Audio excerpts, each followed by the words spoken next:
Courtney has a new boyfriend, and apparently he looks a lot like Marky Mark. This is the Wrong Turn podcast.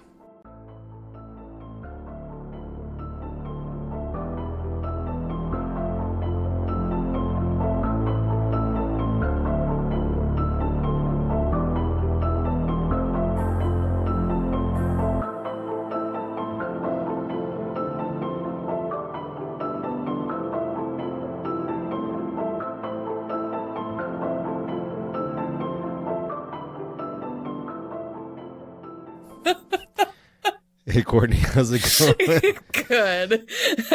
I don't know how to start that one without like it sounding, FYI, there's gonna be a trigger warning for this episode. Good. That's it's trigger warning. But I kind of like how the intros have just turned into it's always me, and I like it. Yeah. It's my weird uncle. It's my boyfriend. It's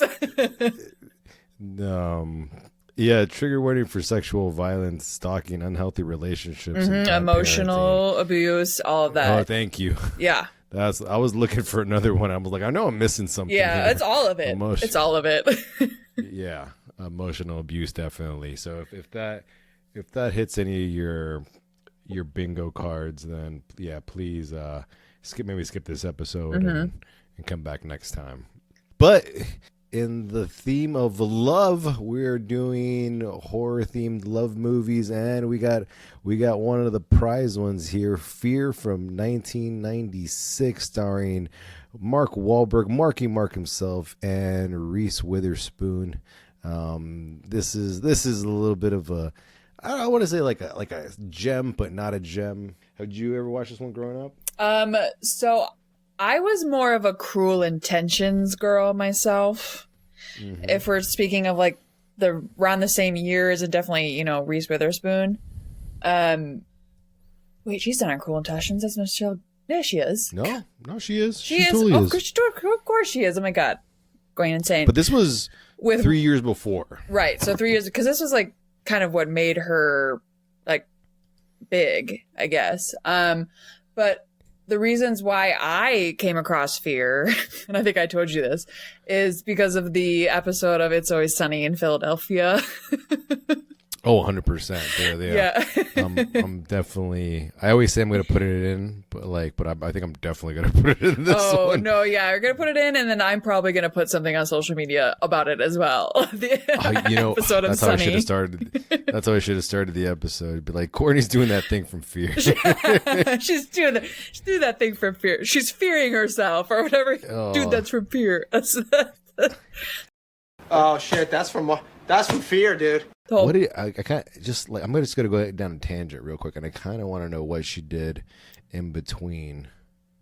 Oh, if she did anything Reese? in between Fear and Cruel Intentions, because so apparently this was not super well received, but it was well enough received. It wasn't a flop.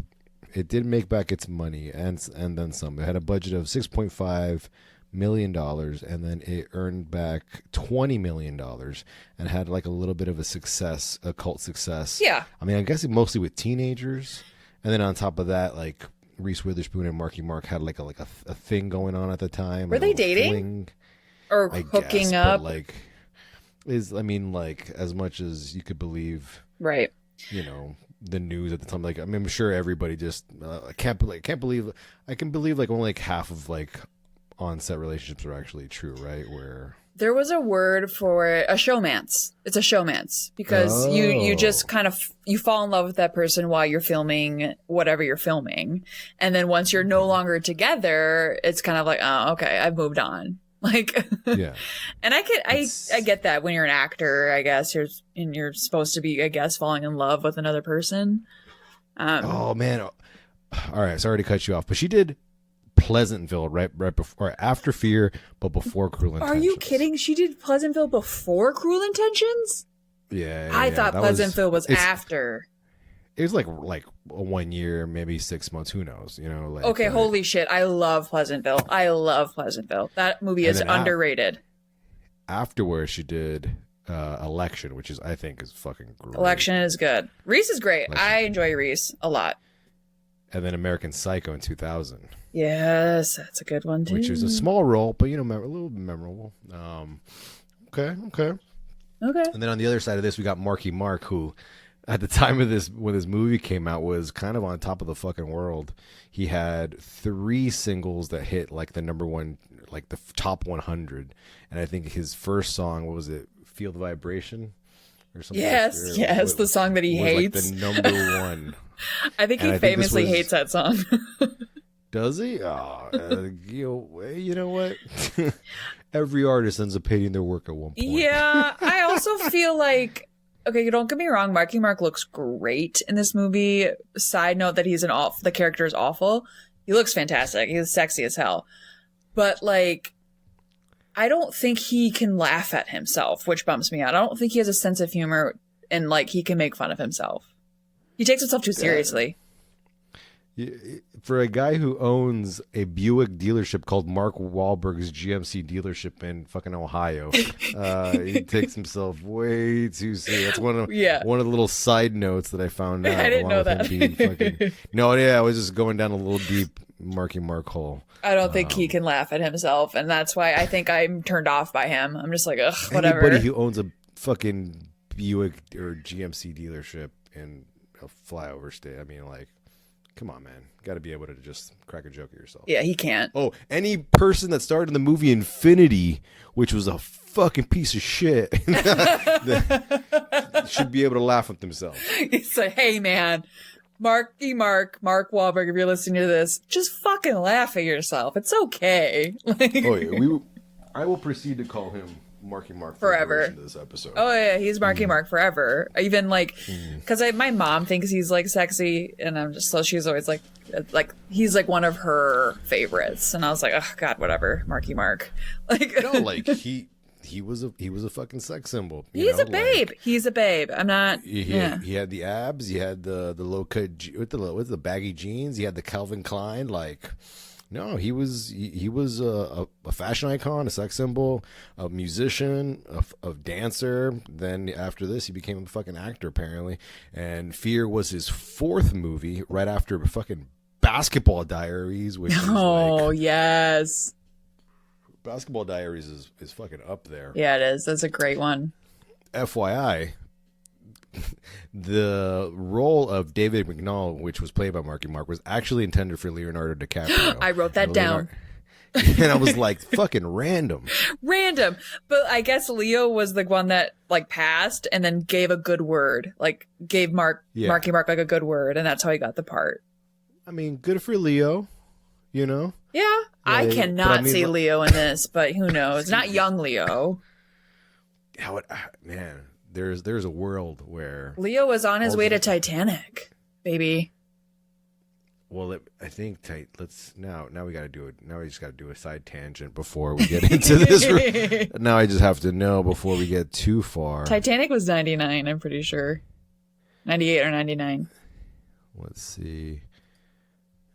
90. I want to say 99. I'm not too sure. But 97. Oh shit. Well, see, like I said, Leo was on Titanic. He had no time for Fear. Did not. I'm trying to think of.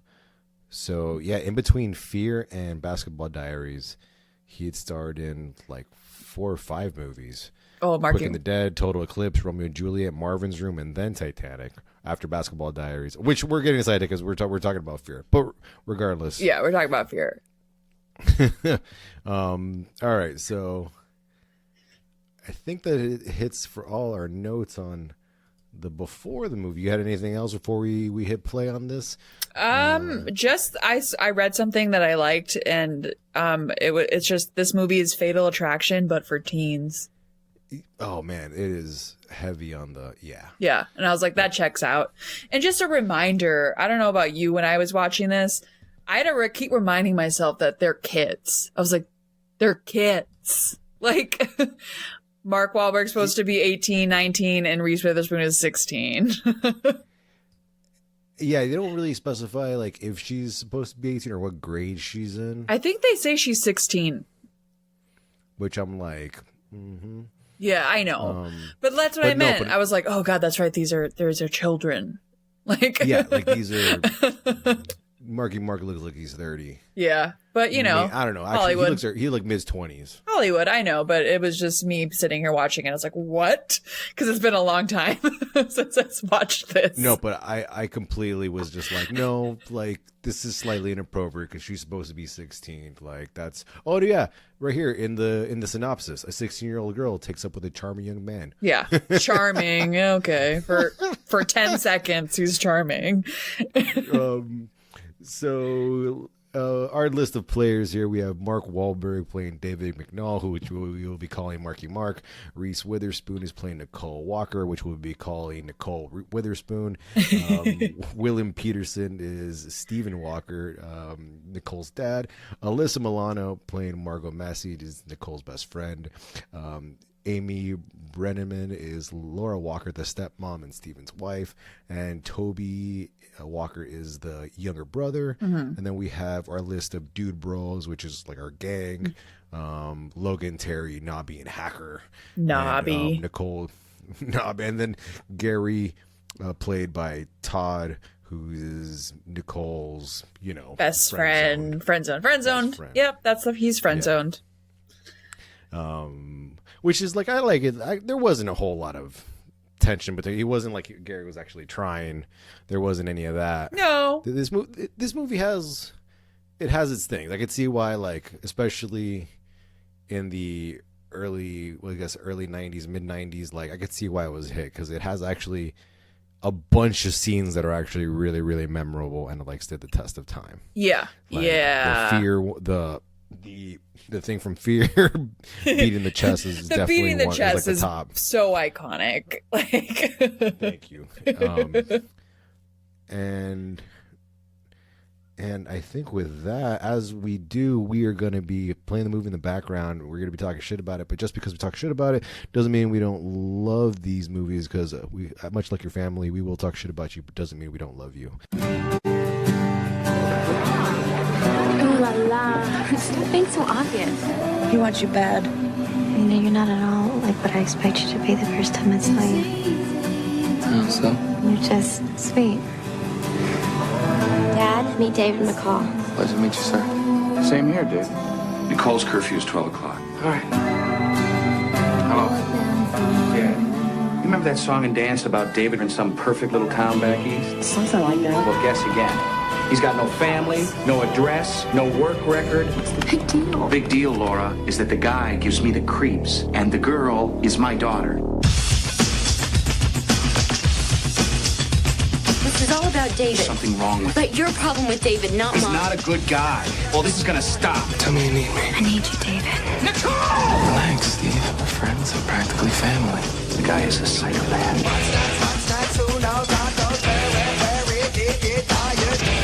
We have something that everybody wants, but nobody has. That's why they're trying to keep us apart. Disappear from my family's life. You got that? Guess who? You should have allowed nature to take its course. In the end, it will anyway. Mr. Walker, you okay? So let me out! Go, Nicole! Lock your door! The phone is dead.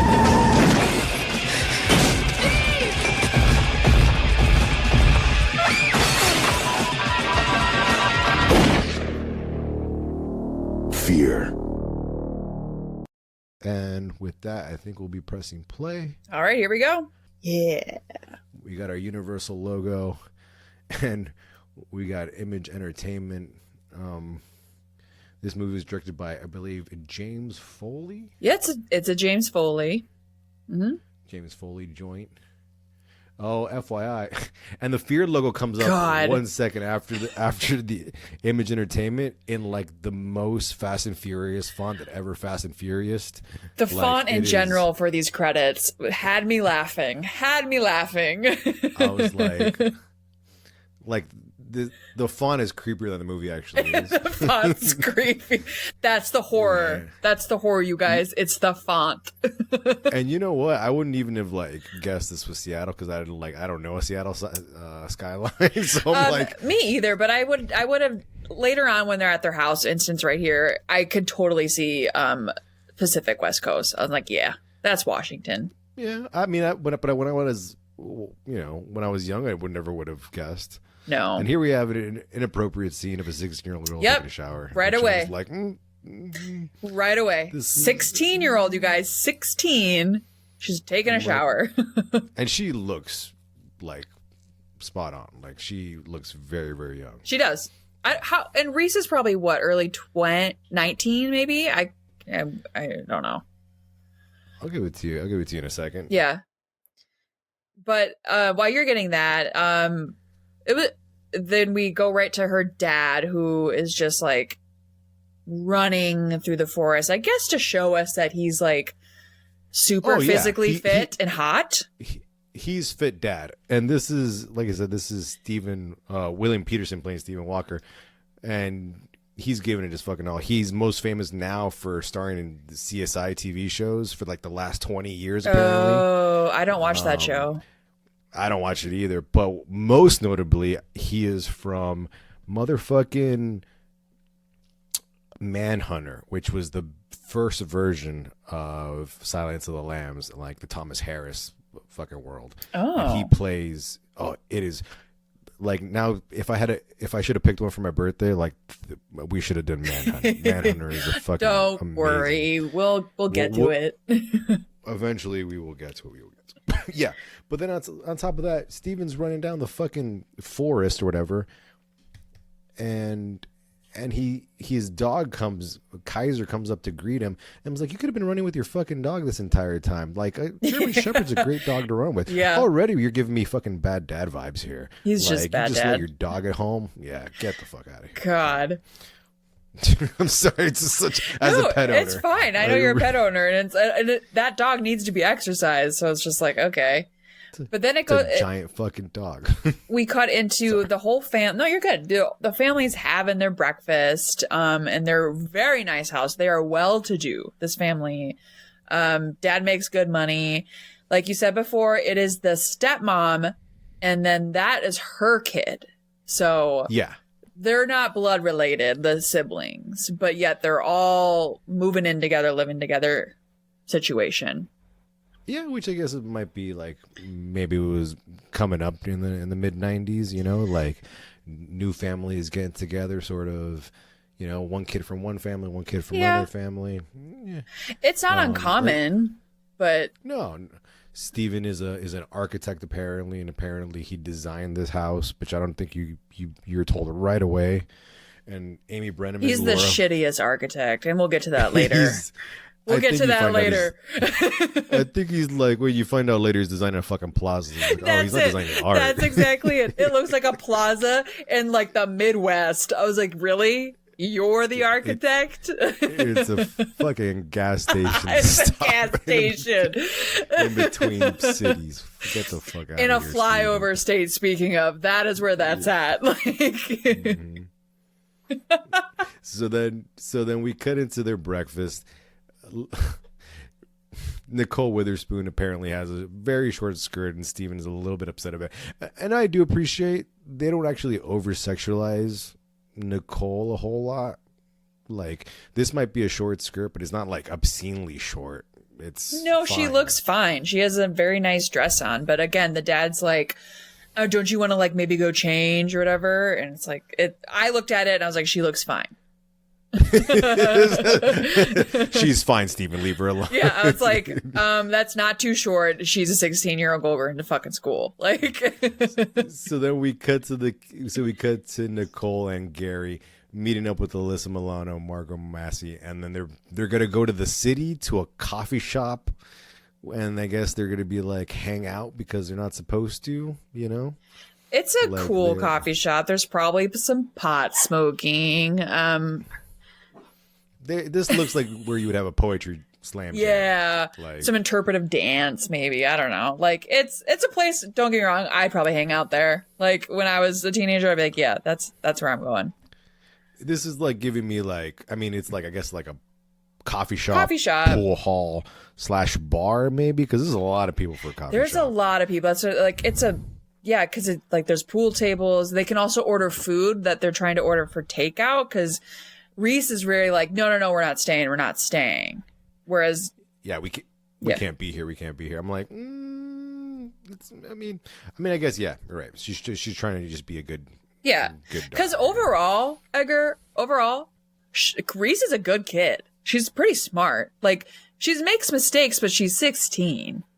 Yeah. Oh, FYI. So apparently she was 20 when she filmed this. Okay, so she's young. She looks younger than that, but she's a baby. Oh, yeah. I won't lie. Mark Wahlberg looks so fucking sexy in this scene. I won't lie. He looks great playing pool.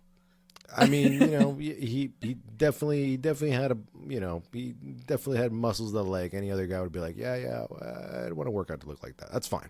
And then we meet, I guess Margot's kind of like giving the googly eyes to this random. He's so goatee. Gross. Dude, let's talk about this guy for a second. He's so gross. Yes, please. Can we? The character's name is Logan, and he looks like he's 30. Yeah, he's fucking disgusting. he looks like speaking of poetry jam sessions, he looks like he's a poet mechanic. He looks like a discount Ethan Hawke. Like yes. He looks.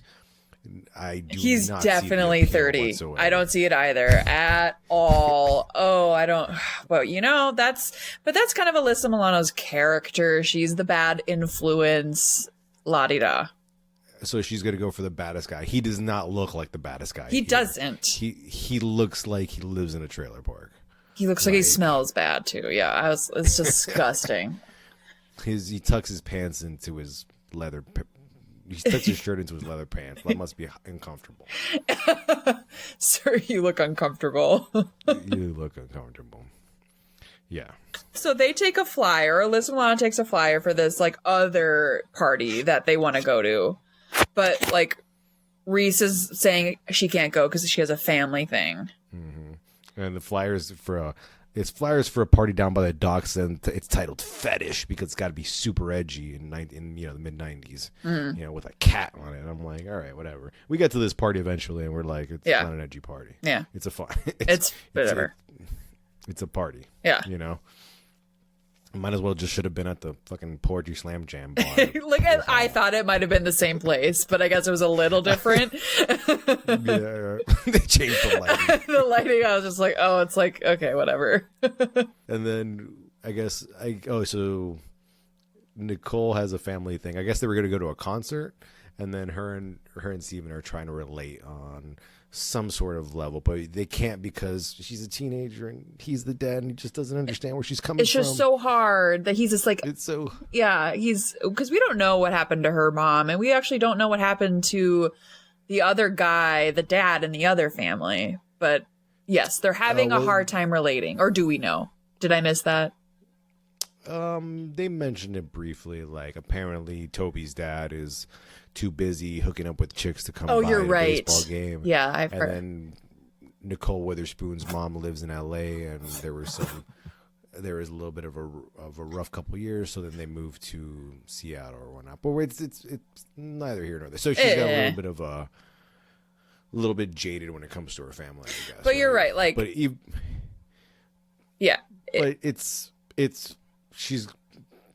she's got a great household. She wants for nothing. Like, and Steven isn't that bad, even that bad of it. He's being a father.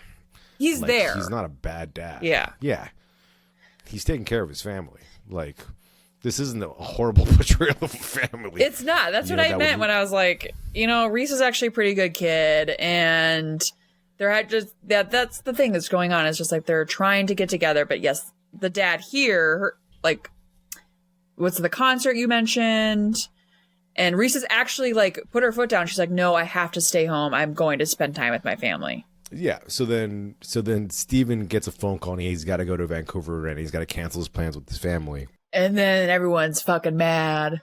Yeah. Especially the wife. I want to call her the mom, the wife. Yeah. Laura, who's played by Amy Brenneman, who's and I would say most known, but for me, she's most known for being Robert De Niro's girlfriend in the fucking movie Heat, which is a fucking banger. Yeah. Not a horror movie, but I love that movie to death. That is a good movie. But so then everybody's upset. Steven's upset because he's got to fucking work. Laura's upset. Nicole Witherspoon calls up Margot, and then they go to the fetish party, and it looks like a rave. It just looks like a fucking rave. It's just a rave. Once again, but they're not playing rave music. No, not at all. But like I said, I was like, I think they just probably maybe like moved some of the tables out of the way from the coffee shop, and then we're just like, okay, now it's a rave. Yeah. And then so 90s though. I loved how fucking 90s this place was. All their outfits. I mean, the wardrobes like are screaming rave to me. Like I'm seeing like some, like I want to see that those colorful beanies and stupid logos, and it's ridiculous. And then Margot immediately sees Logan, who can't dance. So then again, what the fuck is the appeal about this fucking poet? God, I know. Look at him. He has a cigarette in his mouth, and he's like, just like, I can't even explain what he's trying to do. Like, it's stupid. And then Margot just starts grinding up on him, which I'm like, I guess, right? If Alyssa fucking Milano came up to me in a fucking party, like, I'd be like, all right. Again, but he's the grossest one. But maybe that's... Oh, now that you put it in those terms. Yeah. The grossest one. He's the grossest one. I don't know. Maybe because she's like wants to be bad and it doesn't matter. But then here we go. Here comes Mr. Marky Mark. Out of nowhere. Out of nowhere. Like, I do appreciate in the background there's a girl wearing a Star Trek costume. Yes, she does. She's fucking great. I noticed that too. Because I was so bored by these two and their conversation. It's so dumb. But they're teenagers. Again, they're teens, you guys. Yeah. What, teens get together because they just say hi to each other. Yeah. Like, hey. Hey. Hey. You guys are boyfriend, girlfriend right now. Hey. Like, literally they are. The whole conversation is, why aren't you dancing? I don't know. You're not dancing. I don't know. You're not dancing. I don't know. That's it. And then this little romance is interrupted by a little bit of commotion, and Logan apparently started a fight with some kid, and then everybody just decides to just fucking scatter. Mm-hmm. And then everything. I do like it how some people just like, it's like the thing from It's Always Sunny. Like one fight breaks on, everybody just decides to destroy the place. Loot. Like one guy just pushes over the poles. Like just starts pushing. Like you didn't need to do that. Like yeah. No, but I definitely hung out with guys that just like did that. We just start breaking stuff. No, 100%. You're just like fuck it. Now I'm too old for that. Where I'm just like, no man, that costs money. Don't break that. Yeah, you're like, whoa, hey, do you have to pay for that? Fuck. Like yeah. So Marky Mark grabs Nicole by the arm, and then they just run for, I guess, a rooftop. They go to the rooftop for safety for some reason. Yeah, and then I don't know how the cops get here this fast, but all of a sudden, in a second, we get a helicopter flashing a spotlight out of nowhere. I'm like, how did they get there that fast after the fight broke out? That does not make sense. Yeah. And then Margot is the worst friend ever right now. She is. She just goes, hey, I'll see you later. You left your friend with a random stranger, like, while the cops were raiding a party. She wanted to fuck that gross guy so bad. Like, she's just, see you later. Like, how is your friend going to get home? Yeah, like, she's not a friend you want. That sucks. Margot sucks. Margot's not the best, but you know what? As we go through the movie, Margot goes through the fucking. Oh, she does. Yeah, you do, but yeah, because she doesn't deserve what she gets by any means. No. Like, for some reason, I feel like she is. They used her to just fucking do the worst things to that character throughout the entire fucking movie, and none of that shit happens to fucking Nicole. You know, yeah. Like, I feel like all that shit should have happened to the main character, but none of it does. No, it all happens to Margot, and then they basically ended up using her to get to Nicole anyway. So it's just like, ugh. Yeah, it's unfortunate.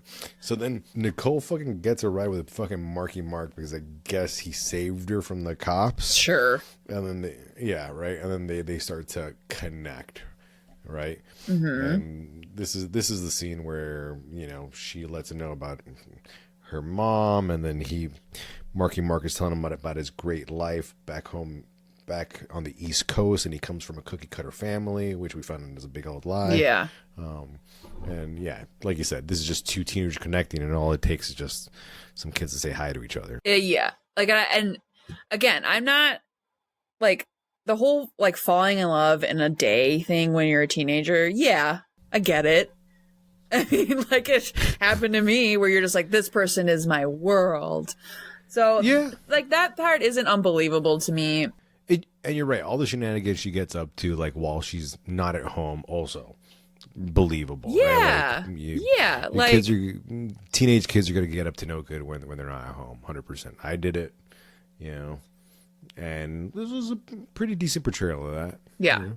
And so her falling for Marky Mark, especially when he is this charming, like you think like he's perfect. I 100% get it, which makes it really very dangerous because this is a dangerous man. Point blank, a dangerous man.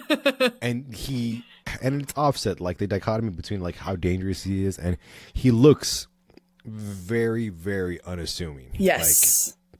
Like at this time he was a big rap star and he had all the clothes, but here he's just super generic. Yeah. Fucking jeans and a shirt. It had not leaning towards any sort of like, I don't know, social group whatsoever. And that could be playing up to like maybe something like kind of like serial killer sort of like lore where like they are the most... I think I don't know, they could hide in plain sight. Yeah, well, yes, that's true. That's true. And I think the idea of it was because you kind of see him hanging out with all the gross guys because his friends are like gnarly looking besides him. Like all of them are gnarly actually, looking. They look like stereotypes. Yeah, exactly. And then he is this where you kind of want to believe, oh, he's probably not a bad guy. Like, look at him. Like, oh yeah, like he's going to be, and that's exactly what he does. And that's exactly what they do, everyone. Like, I'm going to be super sweet and charming. I'm going to be super nice to the mom and dad. And I like all of the things. Like, so then it's getting pretty late and Nicole's just like, I should probably get home. I have curfew at midnight. And then Marky Mark decides to turn back her clock and say, hey, you got all the time in the world now. And I'm like, no, Mark. No, Mark. That's not how fucking time works. And then he does the dumbest thing in the world where he kisses her face. Why does he do this all the time? Did you do that? Did you do that, Edgar? Yeah, he kissed her cheek and he ate her face. He ate her face and then moved to the lips. He does it again later. And oh yeah, you noticed that, right? where he's fucking eating her forehead. He's eating her forehead. And I'm like, why are you doing that? Yeah. I mean, I guess he was also trying to be a sex symbol, so it's just like, yeah, this is how sexy men kiss. For real, I have been kissed like that where they're trying to eat your face, and I'm starting to think that maybe they learned it from this movie. I'm like, oh god, like I had like a little bit of a trigger. I was like, Jesus, like. but so then like you said, Nicole she's a smart girl. She does a smart thing. She's just like she pushes him away and she's like, all right, that's enough, Mm-hmm. And then we cut it. So I guess 2 hours later, it's 2 a.m. and Laura's fucking pissed because she's just like, where the fuck have you been? And she's just like, oh, my watch broke, Mm-hmm. And I'm like, we all pulled some bullshit like that back then. Yeah. And then she tells her Laura tells Nicole to take off her makeup because she looks like a slut. Ooh. Yeah. So that was a little bit of a, you're going to, yeah. I was like, for an adult, you tell it to an adult, yeah, that's fine. But to a kid, it's gonna. It was uncalled for on Laura's end, completely uncalled for. But they kind of like, and then it cuts to like the dad and Reese now having their conversation because now it's like, hey, you broke curfew. What's going on? It looked like an interrogation from CSI, which I've never fucking seen. Me either. he's like giving her the rundown. He's just like, so it's 2 a.m. Tell me what happened. And I'm like, dude, what are you, a cop? Like, what the fuck is? You're her dad. Just tell her what the fuck is up. Yeah. But it's also where she tells her dad, she's like, oh, is that like, am I going to apologize to Laura? She did call me a slut. And then he's kind of like, oh, really? Like. You know what? She actually didn't look like a slut. Like the makeup. She like, didn't. I understand. Like that was like That was a little rough. And also, again, she didn't look like a slut, and that dress wasn't too short in the beginning of the movie. It's like, all right, you guys, like, relax. Like, yeah, it's fine. Like we've seen way worse on other movies than in real life. It's completely fine. And again, I want to be like, you got a good kid here, actually, you guys. Like, yeah, maybe. Well, did Nicole deserve a break? Because if they weren't being like, if you ever get to it, how do you want to parent this? You know, like, do you want to be like this and tell the kid what to do? Because if not, they might make fucking stupid decisions on their own. But Nicole makes stupid decisions anyway.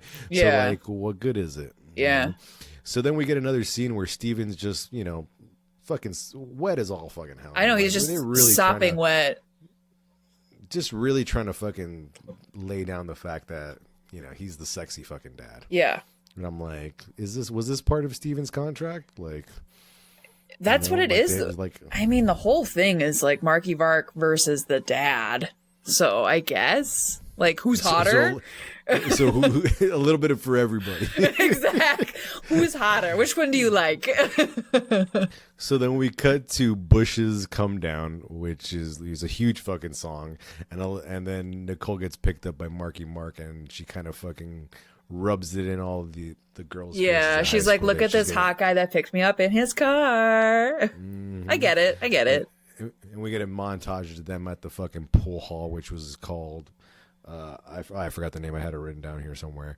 And then you see Alyssa Milano, who's apparently making out with Logan, making out hardcore. Like, yeah, they are. And then Marky Mark and Reese go outside and make out. There's some more face kissing. A lot of face swapping. Yeah. Again. And then. Yeah. And then fucking Marky Mark's just like, I want to meet your fucking family, trying to play up the fucking perfect boyfriend. Mm-hmm. And there you get some of that like generic fucking wardrobe. He's just wearing a fucking overcoat. You know? Just a blazer.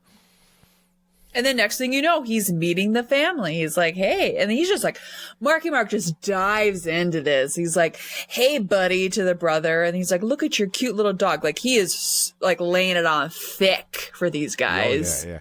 And fucking, all right, I don't know. This is a weird thing. Dog's name is Kaiser, but his dog's real name is Bane. And I'm like, why do dogs need actor names in movies? I agree. FY. Yeah. I don't. Like, why don't we just call him Bane? Like, what? Is it really like? Is it really integral to the story? Maybe because the dog doesn't have a great fate. Maybe we have to like maybe put a different name to him. Maybe. But like I said, Marky Mark's really just trying to play it up, and I actually done this too. You're just trying to be accepted, right? And you want to make a good impression. You're like, I like this girl. And maybe there was like some part of Marky Mark before like he fucking goes psycho that like maybe he did want to fucking integrate into this fucking family, so he is playing it up. Mm-hmm. And we get cut to Steven working in the office on his fucking plaza. If you look real closely this time, you can see it now. Yeah. I know, but later on you get an even better version of his fucking plaza. I hate it so much. Yeah, it's so stupid. I was like, this is what you were working on? This is what this whole fucking... Because it's layered through the entire movie. Yeah. You're just like, I gotta go back to work. I gotta go back to work. Oh my God. Working on. Oh, this work. It should have just been a fucking building, like a square building. It would have been... fucking good God, at least make it look like the Arch in St. Louis or something. Like it just, I don't know, but it's the stupidest thing that he's constantly so busy on. So David, Marky Mark, and Alyssa Milano Margot come into the office, and Steven decides to catch up with Margot, and Margot decides to flirt with fucking Steven. Yeah, she just kind of, I don't know why. I guess maybe further the point of like Margot is again the bad influence. Yeah, Margot likes to fucking play around with dudes, which is fine. Best friend's dad, questionable, and Marky Mark's just watching Steven just ogle Alyssa Milano. Yeah. And inappropriate. And then you can sort of see how, and Steven's really not picking up on some subtle vibes that Marky Mark is sort of picking up with him and Nicole. Like, he sort of doesn't like how he asks her to pick up a Coke and, hey, this is my daughter, I need you to be careful, yada, yada, yada. And then Marky Mark decides to turn the clock back half an hour in his office, which is like his fucking signature move, I guess. Do it once. Turn the clock once. Why are we doing it twice? Like, you're right. It's a signature move. It would have been funny if he did it for a third time. I know. I mean, at this point, I would have expected it. I'd have been like, oh, fuck, he's fucking with the clocks again. Yeah, but I guess it couldn't, like, integrate into the story. Like, where else would you have put it in? Yeah. But and then Laura and Steven have a bit of a divide because I guess they're not really meeting eye to eye on their parenting. Correct. Laura thinks that Nicole needs to be disciplined more, and then the dad's just kind of letting her do her own thing. Yeah. So Nicole, Marky Mark, and Margot head to the fucking fair, and Wild Horses by the Sundays plays, which, fun fact, I did not know Wild Horses was written by the Rolling Stones, but it was actually performed originally by the Flying Burrito Brothers because Rolling Stones didn't think it was a good enough song to record yet. Random. Oh. Best song fucking ever. That's a great song. And here we get the second most infamous scene, which is just like, it's kind of a little weird. Well, we're not on the roller coaster just yet, so they're just kind of there's heavy making out, like they're just making it all over this fucking all over. And then now they're about to get on the roller coaster. Okay. Do you remember this? So I looked it up, and apparently Reese Witherspoon did not do this. It was a stunt double. As far as like the legs part of it, like she was like, I'm not fucking doing this, which good for her. Boundaries. She's like, I don't want to do that.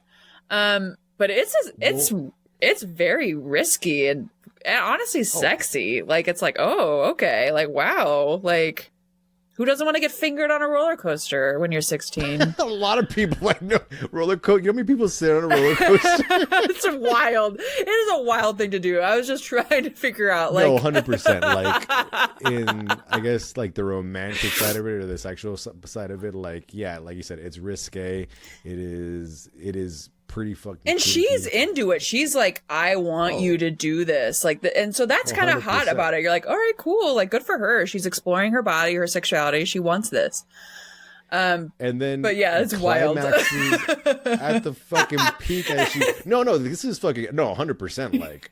Like, but in a, like this probably sets off Nicole where this gives her kink where she can't get off unless she has a huge fucking adrenaline rush for the rest of her life. She's going to be riding roller coasters, wanting to get fingered. Like, she's like, I don't know any other way to get off. Like, I can't get off any other fucking way. No. And but like you said, you're fucking a high school kid, right? They're gonna do some fucking ridiculous shit. You are. I don't know if I'd ever gone that far, but. Wow. But you know what? Like you said, good for Reese Witherspoon for, I guess, knowing that this probably would have, like, I don't know. I want to say tainted her reputation, but it might not have been the most well received. But you gotta like protect your reputation. Yeah, and I think obviously she's a huge successful actress. Like, yeah, fucking no, ridiculous. Yeah. She's one of the biggest names there is. No, she's done fairly well because what is it? She's producer on like Pretty Little Liars and like she's very reputable. We haven't even got into any of the horror stuff yet. Yeah, I know. We're just like this movie's. Well, okay, let's like, or 30 minutes in. So they're done on the roller coaster. We did get a short scene where you see Logan point at her as like Logan's making out with Alyssa Milano still. Like, they're just grinding on each other. Like, just get a fucking room. They were dry humping on a cotton candy machine. If I am that fucking dude, get off of my machine and stop violating that teenager in fucking public. Yeah. Like, get the fuck out of here. Like, just go somewhere and fuck. Like, what are you doing? Like, 100%. No, but you're right. The creepiness does start to. Yeah, it's starting to settle. Like, it's eerie around where you're like, okay, things are not right. Like. Oh, yeah. David's friends are kind of fucking weird. Kind of fucking weird. I would have thought they were fucking weird from the beginning, but you know what? It's fine.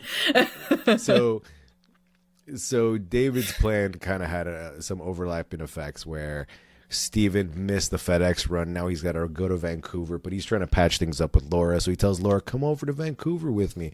You know, we'll fucking have a good time because you know what? I'm the sexy dad. And sexy dads, you know what they do? They fuck. We fuck on trips, you know? And then Laura's all about it because next thing you know, they hop in the Mustang and they tell the kids, no boys over for the weekend. Immediately, what does she do?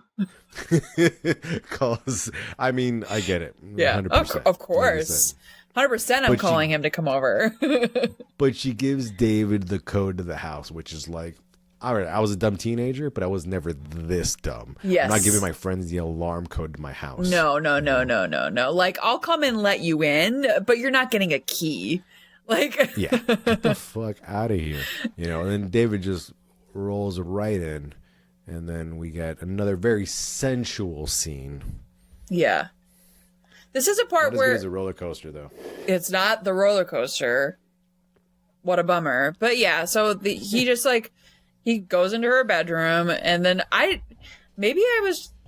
it just felt like he was naked just very quickly. But you know why else is he there? So I'm not hating on him. But yeah, they have sex. That's it. I mean, if you tell a teenage boy like he's having sex, like his No, clothes that's come what off I very mean. quickly. Like he's like, what do you like? I felt like I literally blinked and I was like, oh wait, he's naked. Okay, like. The weird part is that he starts to address her while she's asleep, and I was like, And he is like, he did snoop around and he finds a bracelet that says daddy's girl. And you're like, oh, okay. This is all a little bit of foreshadowing. But as far as like the actual sex scene, I don't know, very 90s. what if that was another stump double? I didn't say, not that I read. I think you're right. He is. I told you, he's just like naked. But, and then it's just like, all right. That's what I meant. Like one scene, he's like holding the bracelet, and the next scene, he is just completely naked. You know, I feel like they did edit some stuff out where like he's naked, she's just staring at this fucking dawn because like her eyes light up a little bit. The voice is like, whoa, you know. And I feel like it just edited just enough just to take that out of there. Yeah, because who knows? Yeah, I think you can notice that there's a difference between certain angles where the woman he's undressed and you can't see, oh yeah, he's eating her face. God, I know, it drives me crazy. But again, teenagers, that is how I've kissed when I was a teen. I feel like I had no idea what I was doing, and we were just like, Yeah, wow. So then, yeah, like, no, I think you're right, because he's undressing a woman whose face you cannot see, and then you are cut to a back shot where, you know, they are kissing. Well, he's eating her face, but you know, Yeah. you can't see any naked bodies or anything like that. Right. And then this is, you know, they proceed to have sex. Yeah. As teenagers do. It's just some teen sex. Avert your eyes, you guys. It's inappropriate. This is underage. Actually, yeah, right, because this is underage. This is underage. Again, that's why I was like, I had to remind myself watching this movie. I'm like, kids, these are kids. Like, Wait a minute. If he's 19, this is statutory rape. It is technically, yes. Yeah. It is. I mean, but at the age of consent is 16. So, and Reese consented, or Nicole consented. So, but yes, you are right. It is technically statutory rape. And then we get a little bit more of the creepiness bleeding because it's the next day. Gary's talking to Nicole, and they're just catching Gary, up friend as the end is- Gary, they're just going in for a hug. Like, see you Yeah, it's later. going for a hug. There's actually nothing psych, which is actually fine. I actually think. And then Marky Mark walks in and sees the hug, and he sucker punches the shit out of the fucking back of his head. Back of the which is head. That's a shitty fucking move. That is so and shitty. Kicks him in the stomach 9 times. I count it. It is a great. And then I'm like, punches Reese. Because Reese is like, "What are you doing?" And then he throws her to the ground. well, it's like, I mean, I guess it looks like. I mean, I guess you find out that he She punched gets her, a but it black looks eye. like he looks like he just pushed her away, though. I don't know. I don't know. To me, it never looked like he punched her. I agree I'm not with saying you, that but he she didn't does punch get her. a black eye from him. Oh, so she gets a big old shine. Yeah. Yeah. But this, I was like, is this where they get the term like he got the shit kicked out of him? Because like 9 kicks to the stomach, like That's I insane. think you'd I think you might lose like your facility, like you would lose like fucking control your fucking bowel movements, like you might shit your fucking pants. And like broken ribs and shit. And then, by the way, the next time we do see Gary, he's fine. Oh yeah, Gary took it like a champ. Yeah, Gary's like, yeah. Not to mention, Nicole gets fucking knocked down. Gary got the shit kicked out of him, but she's fucking crying boo hoo. Yeah. But Gary was violently assaulted. Get the fuck out of here. Yeah. Nicole, get your shit together. Yeah. Fucking console your friend Gary. He's obviously in love with you. And then we had like there's a quick another inappropriate shower scene of Reese Witherspoon. And then that's too many. I'm trying to wonder if like this movie was made by like, and that's when her and Laura have that little bonding moment because she does have the black eye. She makes an excuse. She's like, oh, I can't remember, volleyball. She's like, someone nudged me in volleyball, and they're like, oh, let's cover that up with some makeup and la-di-da. you know, and she's feeling pretty good that she's been able to connect with her. Yeah, these kids came back from the trip, Steven and Laura. They're obviously doing better, so everything's looking up. But by the way, sorry, here's Gary, totally fine. Reese, it's the next day, I guess. It's the next day, but Reese knows that she does not like Marky Mark. Like, she's very aware. She's like, get away from me. This is bad. This is like, that's when I go back to her. Like, she's a smart girl. She's right away. She's kind of like, ugh, like she's turned off by it, and then gets sucked back into it, which happens. You're 16. You're fucking 16. Come on. I mean, I always like it when a movie, like, they have smart characters and like they're doing the smart thing, but shit still goes awry with them, because like it makes it a little bit more believable. It does, because I can tell you, yeah, of course I made a dumbass fucking decision like that. It wasn't as bad of a person as this guy, but yeah, you make dumb decisions. But we get a creepy ass note fucking scrawled, and Marky Mark is just like, I'm really, really sorry. Come meet me at the coffee shop later. And then we get an intro to, apparently the song playing in that background of the coffee shop was fucking The Illest by One Love, Marky Mark's side project, which was left out off of the soundtrack of this movie. Oh, it was. Sorry, Marky Mark. And then we get an intro of the Dude Layer, right? Dude Layer. We meet Nobby. Motherfucking Nobby. Yeah. Nobby, played by, I think it's Jed Rees. Okay, and real quick. Where do you recognize him from? Because I did have to look it up. Does anything ring a bell? Okay, because I had to look it up. Because like, who is this guy? There's a bunch of things I wrote down. I'll tell you who I thought it was. I thought it was fucking Boy from Little Monsters, who we talk about a lot. Oh, it kind of looks like it could be him. No, it's a guy completely different character. Completely different guy. But when I looked up his IMDb, it was Galaxy Quest is the one that was like, oh yeah. Here you go. Yeah, I did see that one. That was the one where I was like, that's all. I was like, oh, Nobby and Galaxy Quest. I mean, I feel like this whole scene was just like a little bit of a visual dump, just to let us know like how many dude bros are in the house. One of them's got a gun. Nobby likes to play drums. Logan still likes to play pool, but now he's they're playing bad pool guys. inside the house. It's a bad house. It's bad guys. Yuck. And then I do like David's room. David's room screams fucking creep factor. Yes. He sleeps in a cot that's too small for him. Like, he has no sheets, and it's just a fucking dingy ass fucking room. Just like the makings of an emotionally unstable person. Like, 100%. Yeah. He screams it. Well, because now we know he's obsessed. And I don't know if you knew this, Edgar. It's not okay to be obsessed with anything. You can like things, you can love things, but obsession is bad. It's just, it's trauma. Obsession is a form of trauma that is like made with insecure attachments. And, you know, it leads to fear and abandonment, which is exactly all these things he's doing. But, ugh, gross. And maybe that's part of it too, because like I said, yeah, he doesn't want to be abandoned. Like, you know, he's apparently come from a fucking. Well, you find out later he comes from foster home. Right. He's got a so it all makes sense. Everything all makes sense. Is why he acts like this. Is it okay? Is it an excuse? Absolutely not.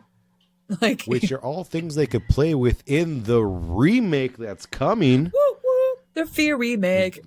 Did you know about this? Paramount is originally they were going to remake this as a movie, but now I think they're going to remake it as a TV show. TV show. Yeah, because that came up when I was doing my research, and I was like, that will be interesting. I'll watch that. Yeah. Like, 100. I mean, we're not going to get Marky Mark. We're not going to get Marky Mark, unfortunately. But there are a lot of themes you can play with here. There's a lot of stuff you can actually play. There's a reason why like this movie like sort of fucking works. Yeah. You know. Okay, just to catch up with us. Marky Mark sent Reese some flowers, and she was upset about it because she's still really mad about him. And Reese kind of confides with Laura, stepmom, and like tells her like, "Oh, you beat up my friend, and he's a bad guy." But then the dad finds a condom in her room. Well, he doesn't confront her about the condom. Not right then, but he finds it. But it's actually considering like how he handles it kind of well. He does. He handles that part kind of well. But he asks her straight up like, "Hey, did he hit you?" And then he comes in with this fucking open robe because he still has to be somewhat sexy in this fucking shot. Yeah. Like, again, we always got to let us know that he's sexy in some way. Yeah. Yeah.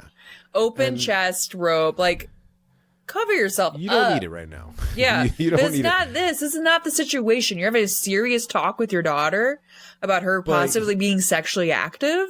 But he's trying to tell her that David's not a good guy, which is fair. Which is a weird because it's contradicting. Like she knows this now. Yeah. So I don't know why she's fighting him on it. I think it was the whole because Reese does not admit that he in fact hit her. Like she stands her ground, being like, "No, it was volleyball or whatever." I mean, and like I said, Laura and Steven are still at it because they're like conflicting parenting styles, and then Steven shows her the condom. Yeah. But again, they're still pretty like okay about it. They're just like, yeah, all right, she's having sex. Like that's kind of what happens. Like, yeah. I mean, would have been worse if he didn't find a condom and find out she was sexually active. Like, exactly. They're protecting themselves. Thumbs up. Like, yeah, which is not something you would have actually expected from fucking Steven, technically. Yeah. Yeah. Yeah. And then Nicole goes back to the trash and she opens up the envelope that he sent, and there's was it the photo booth pictures? They have like photo booth pictures. Yeah. And she's feeling some sort of way about it. All of a sudden, he's edging his way back in because it's persistence. She misses him. Yeah. And I mean, her and Margot are sitting at the pool, and Margot says like the stupidest thing. I missed it. It's kind of fun. It's like, oh, sometimes guys will just hit you to like let you know. What does she say? Like, that line. Oh, yeah, no, and I was like, oh, yeah, I wrote that down. Like, oh yeah. He's like sometimes guys hitting you is a fucked up way of letting you know they love you. And I was like, that is an awful fucking line. It lets you know more about how Margot's fucked up relationships essentially, and how she allows a lot of fucking shitty shit to happen to her. Again, she doesn't deserve it, but that is just her mindset where she's like, yeah, so they'll sometimes they hit you because that just means they love you, and you're like, whoa. And then but I mean, she also might be coming from a broken home, but she lives with her mom, but they also look like they're doing fine. They're well off. They're all like very well off. Which she just does some shitty shit.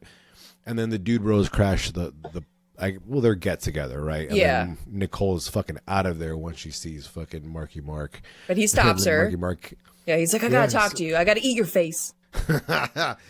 He's just trying to explain himself. Basically, it's like, hey, I saw Gary. He had his hands all over you. There's some bad dudes out there. And I fucking kill anybody who fucking touched you. I don't want somebody to take advantage of you like that. I'm like, he literally says, he goes, I would kill someone if they ever hurt you.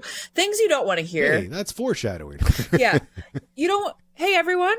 You don't want to hear that from someone. That's not nice. That's not love. Yeah. That person doesn't love you. Like, that's bad. Murder's not love? What? What do you mean? You said he'd murder. We got the title for the episode. You mean murder's not love? Nailed it. But yeah, I don't know if I could help any little person soul out there. That's not nice. It's not love. That's not romantic in any way. I don't even know what the fuck he said to like get her. He touches her shoulder, and then because she's 16 and dumb. That's why. That's what happens. Like this is her first love, basically. Like the first time she's had it, like experiencing all this. So I get it. So then we cut to the pool party at Margot's house, to the pool party at Nicole's house. There's so many pool parties. Yeah, I was very confused by this for a second. I thought, I was like, oh, I was very confused. But yes, they're now back at Nicole's house, not Margot's house. But Marky Mark is back in the house. They're dating again. Like, you know. He's trying to play the good boyfriend, right? He's just messing with the entire family. Yeah, they're playing with the brother and the dog. Like, nothing ever happened. But if I was Laura, I don't think I would be that cheery. Yeah. No. No. Hit Nicole, no way. No, Laura's like too chill about it. Yeah. But you know. And here we get the infamous. Oh God! Here we go. Forehead eating scene. Stupid.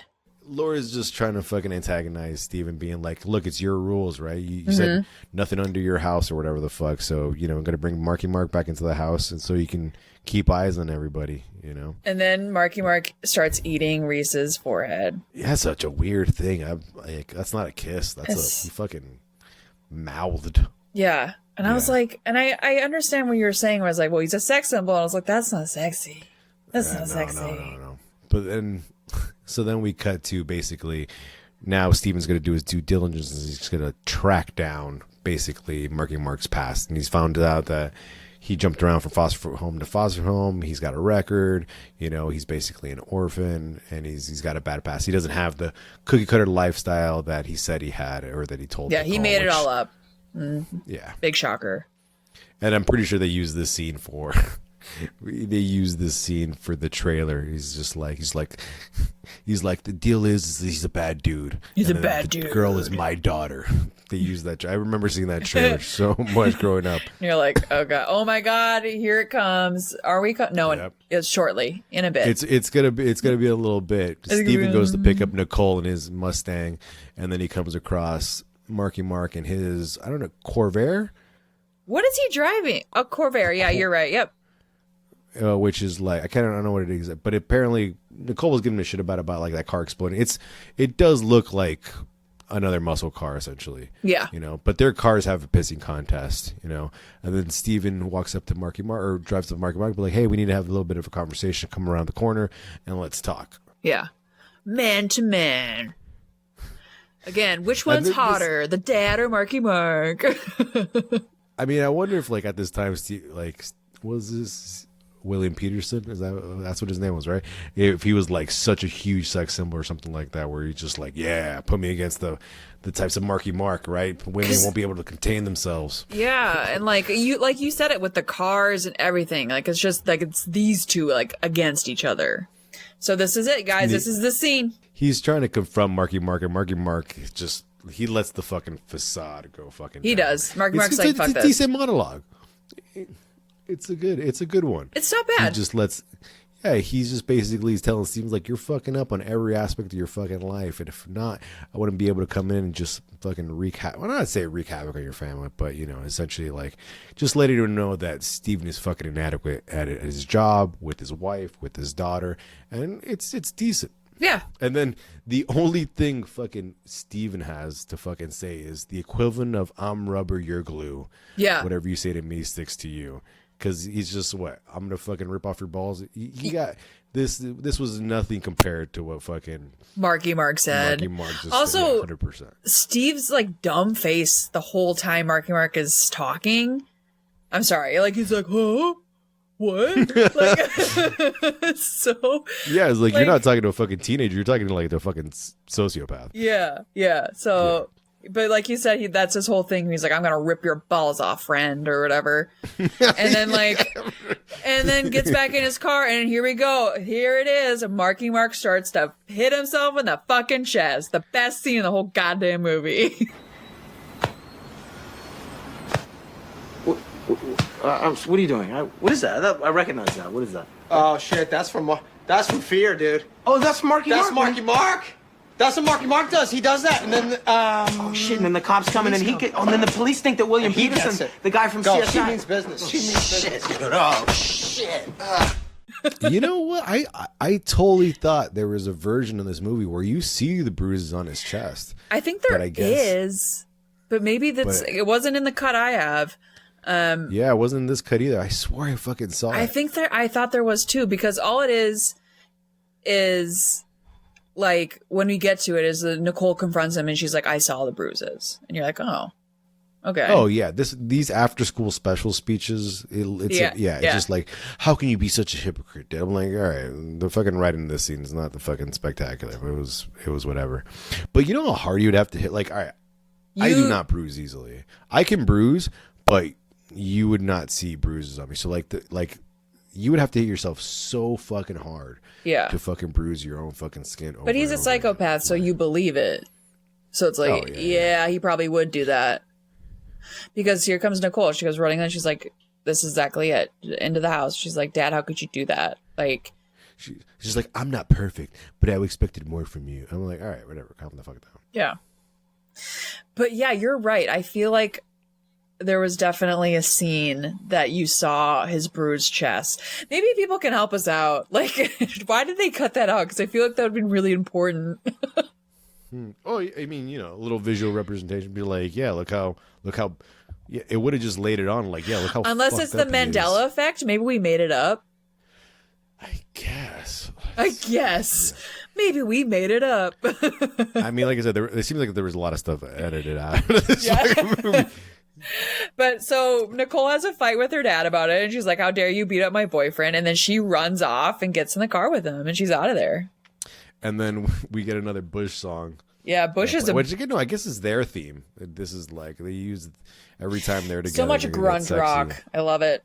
Yeah. Oh, not to mention when Nicole's having her sex scene with Marky Mark, the soundtrack was fucking weird. It sounded like an inquisitive superhero song from like the 90s. I'm like, what fucking music is playing right now? Like it doesn't give me wonder. It was really like, maybe that was why I kind of just tuned out. I was like, okay, like it wasn't great.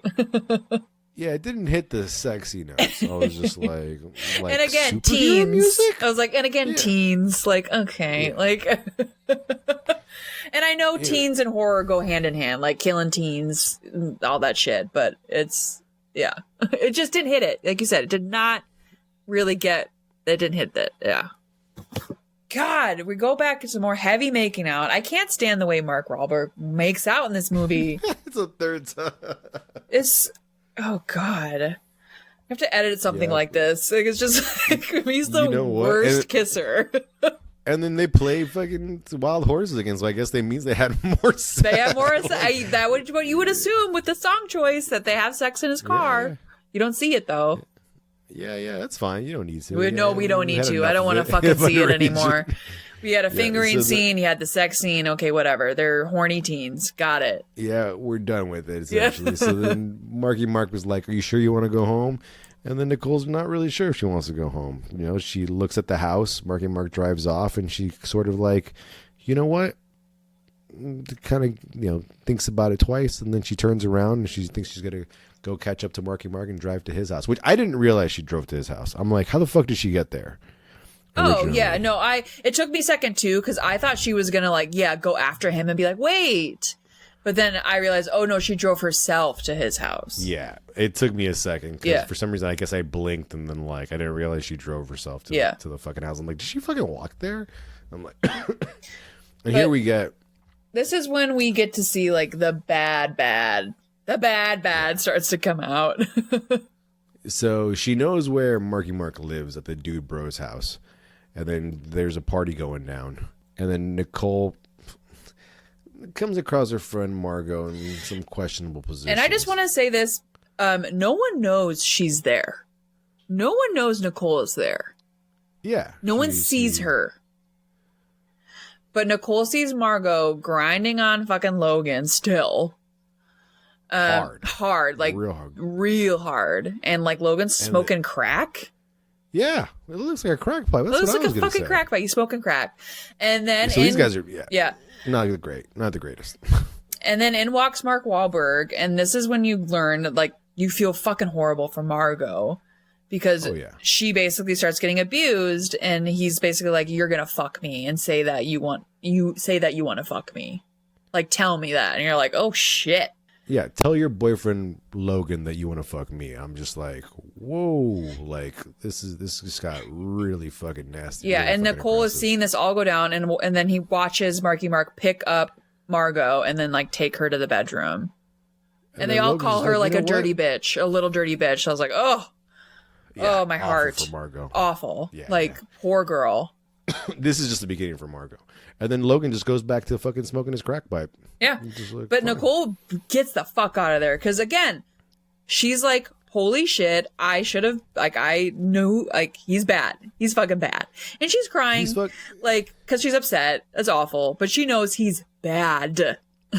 But Nicole is fucking selfish. She should have fucking called the cops. Yes, because her friend that was getting gonna be fucking my raped. next thing, where I was like, you just watched your friend go to get raped, but she's so selfish. She thinks that, like, does she think that Margot was like Nicole, hooking up with kinda Margot did it on him, purpose. Yeah, like yeah. cheating? And you're like, no, that wasn't it. Like, It wasn't even ambiguous. yeah, like he was like, he grabbed her fucking hair, pulled her over his shoulder, and was like, "You're coming with me." Like, that's not consensual. No, he straight up cavemaned her. Yeah. Like, Yeah. pulled her by the hair. Yeah, like I said. The the same thing. Gary gets fucking beaten. Nicole cries that she got fucking knocked down. She's not concerned about her fucking friend. Like, it's fucking pretty fucking bad. Nicole goes back home. She gives an apology note to her fucking parents. She's upstairs sleeping. You know, everything is trying to come back together. But essentially, Nicole's gotten fucking, done dirty by Marky Mark twice. So then you think she would have kind of learned by now, right? Like, God, you'd hope only so. once. Yeah. That's what I mean. Like, all right, learn your fucking lesson, but call your friend Margot. Like, so. And then, then she's like avoiding Margot's call. Like you said, that was just sort of the beginnings of that character. It's very sad. Dude, she ices out Margot. Margot does not fucking deserve it. I mean, No. great. Margot also doesn't play it well, but maybe she doesn't want to tell people that she got fucking violated by, her friend's fucking boyfriend, Yeah, that's like shame and embarrassment is like a paralyzing emotion. Like, so I can completely understand why you wouldn't want to share something like that. Like, when you're made to feel embarrassed or shameful about something. So then we cut to the cafeteria. Nicole looks a little bit rougher wear. Gary's having lunch with her. She asked about Margot, said Margot was out sick, and Nicole just fucking jabs her. She's like, yeah, I bet she is. Or some shit like that. What did she say? She said, yeah, some shit like that. Yeah. It was, and then... Because she said that she called in sick, and she said at least she was being honest. And I was like, ugh, that's a little rough. Yeah, like, again, Nicole really does think that, like, Margot was, like, cheating or, like, in on it, and that's not the case. Marky Mark sneaks up behind her, tries to surprise her, and Nicole just loses her fucking shit, which is, like, one step away from stranger danger, essentially, just fucking screaming at the fucking top of her lungs. Gary all of a sudden grabs his fucking balls, and he's just he's being a good friend. Maybe this time he's like, hey, maybe this time he won't fucking sucker punch me in the back of the fucking head. Yeah. Marky Mark looks like he wants to fucking kill him for sure, though, but realizes that they're in fucking public, and he's gonna let this one fucking slide. For a minute. Yeah, but also, how does Marky Mark keep fucking appearing at this fucking high school? At this school. He doesn't even go there. He doesn't even go here. And here we get the scene where Reese Witherspoon is fucking icing out fucking Margot, which is like I said, unfucking deserved. Yeah. Because Margot shows up the house and she's like, you're not answering my calls. Like, what's going on here? And then, like, Nicole's just straight attitude. Like, you know. But once again, no one knew Nicole was at this house. No one knew she was there. Yeah, well, that's fair. That's fair. And like, the kids were playing, but then, like, in a little bit of bad taste, Margot decided to, I guess, flirt with Toby. Yeah. Just like, maybe don't flirt with the fucking 13-year-old. Yeah. But then Nicole and Margot go outside and they have their little confrontation because, like, basically admits she's like, I know what happened. And she's like, I have no idea what you're talking about. Yeah. Like Margot really just fucking plays deny. Like, I really don't. I don't know what the fuck you're doing. Is this the part where she's like, who told you? Did David tell you? Because she does admit it. I guess she just insinuates it too, though. She's just like, you know exactly. They say it without saying it. Yeah. And she's like, who told it? David tell you? She's like, but then she doesn't tells matter. you, she's like, he forced me to. She's like, I didn't want to. fucking clear. It is. Oh man, still can't repeat it enough. Yeah. And Margot is pleading with her, like, please do not fucking. She's like, you're my only friend. Like, Jesus. That is fucking rough. Oof. I'm sorry. That's brutal. Real life horror. Being a fucking victim of something and having nobody to fucking go to. That is rough. Yeah. Margot drives off in her, VW. Her little Vita. God, I don't like it's a security camera that's outside that you do see every once in a while that the dad's watching. Yeah, it's our equivalent of our Ring cameras now, Yeah, you're right. But then- here we go.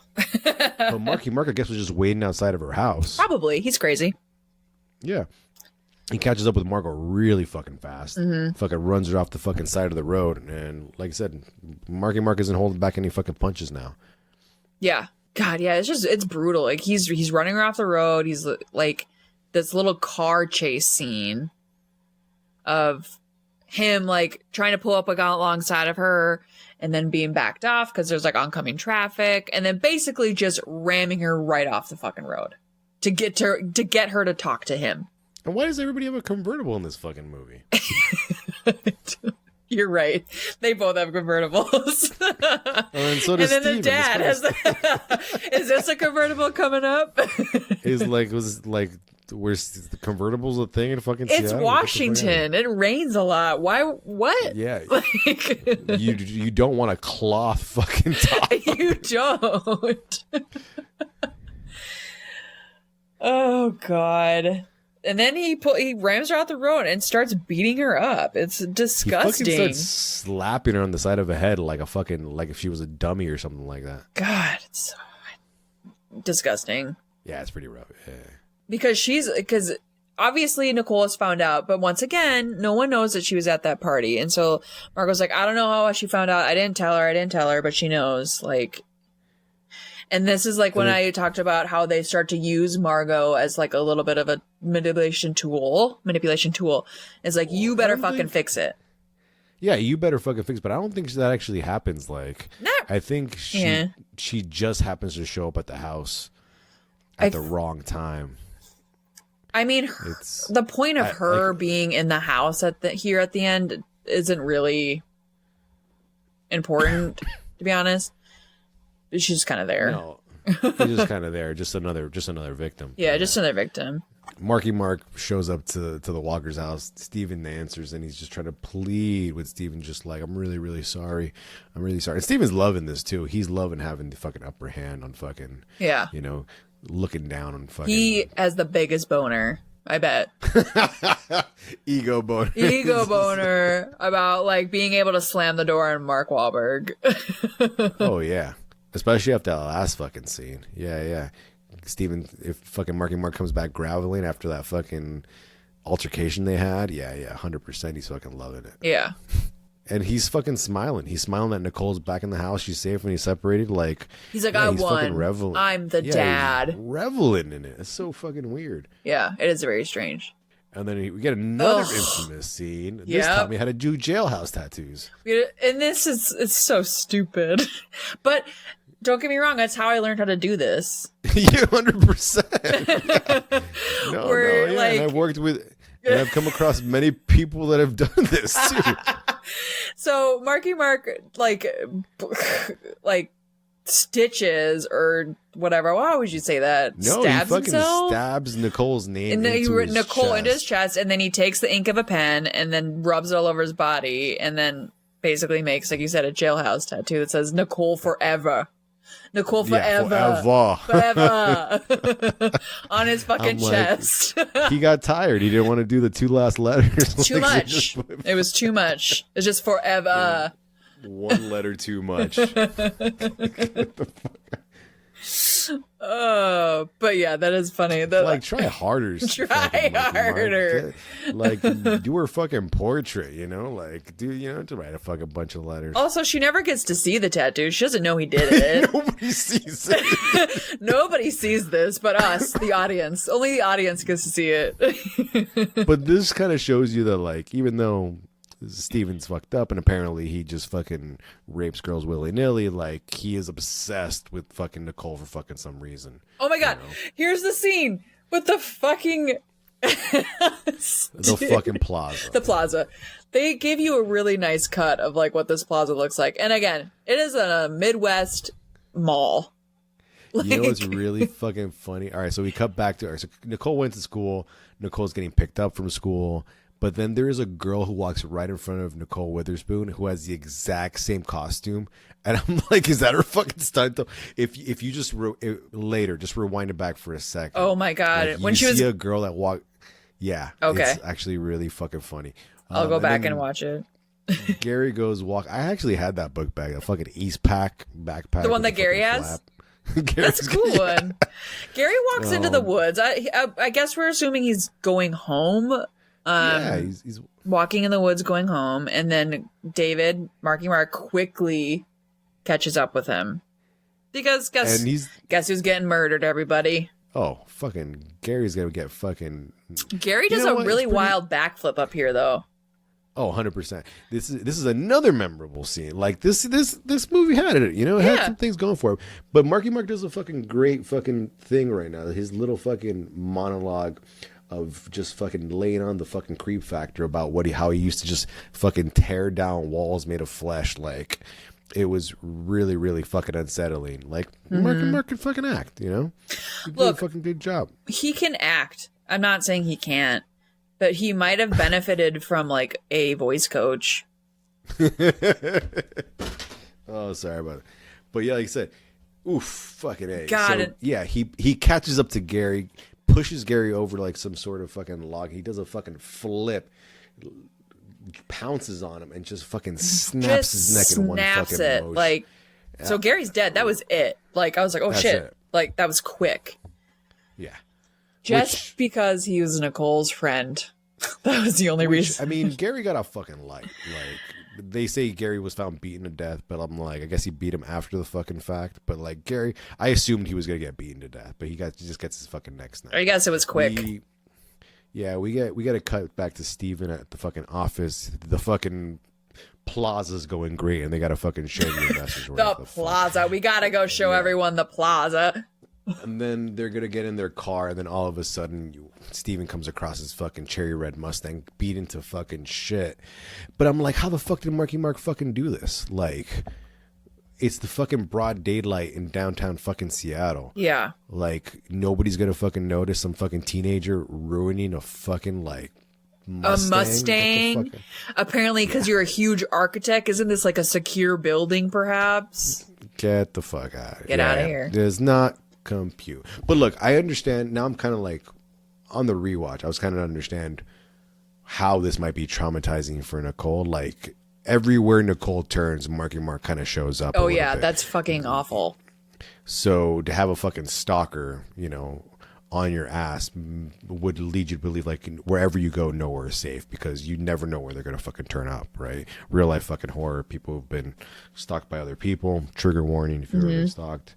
You know, we should have put that one in the beginning, but yeah. I mean, we did an overall trigger warning in the beginning. Like, this is it's an emotionally abusive, person. It's tough. He's bad. And this is even worse when he goes in to the bathroom where Nicole went into at the mall. So like you just said, he fucking stalking her everywhere she goes. And he just right into the stall. He's like, I need to talk to you. And she starts screaming, and he's getting super physical with her again. And he's like, but you know me, the real me. Like, he's like, we have something they can never have. Everybody wants it. Yeah. And I'm like, all right. Our connection is so true. And it's just like, oh my God, the words he's saying is so fucked up. Oh no. Yeah. I always hear some shit like this, I always point to fucking that Radiohead song, you know, the fucking lyric, just because you believe it doesn't mean it's there, something like that. Yeah. It's a little rough. Yeah, definitely. It's just it's unsettling, honestly. Oh, the unsettling part is like, was it what we have? It's this, and then he points to her crotch, and I'm like, oh, yeah, we have this, and then he was like, everyone knows it, like Daddy knows it. They're all jealous of us. It's like, holy shit, dude. And then he says, "I love you." Which is bonkers. But what drives me kind of, I mean, the scene cuts here. Like Reese is like, somebody help me. A random woman walks in and does nothing. Like, no, I think it's the only reason. Why he left? The only reason Probably, maybe because somebody else walked into the fucking bathroom. God, if I was that woman and I walked in on that, like some asshole leaving and a girl crying, I'd be like, "What the fuck?" Like, I'd be so. Well, he mad. doesn't. She doesn't. She hears somebody crying, but she doesn't see him just yet. But like, you want to believe, like maybe.